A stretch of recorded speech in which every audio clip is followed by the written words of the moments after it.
Allah Subhanahu wa Ta'ala menetapkan bahwasanya bulan suci Ramadan ini menjadi bulan yang mulia di hadapan Allah Subhanahu wa Ta'ala, bahkan dijuluki sebagai Sayyidus Syuhur, yaitu tuannya, yaitu pimpinannya bulan-bulan yang lain. Karena kita tahu bulan mulia itu ada 4, yaitu Ashhurul Hurum, Zulqa'dah, Zulhijjah, Muharram, dan Rajab. Kemudian Ramadan dijadikan oleh Allah Subhanahu wa Ta'ala pimpinannya di antara bulan-bulan mulia yang 4 tadi, yang mana sebutannya tidak lagi Ashhurul Hurum, akan tetapi Sayyidus Syuhur, yaitu pimpinannya, yaitu sayyidnya bulan-bulan mulia di hadapan Allah Subhanahu wa Ta'ala.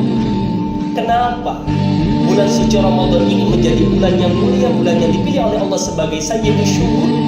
Salah satu alasannya adalah karena bulan suci Ramadan ini sebagai bulan yang dipilih oleh Allah Subhanahu wa Ta'ala sebagai bulan diturunkannya Al-Quran.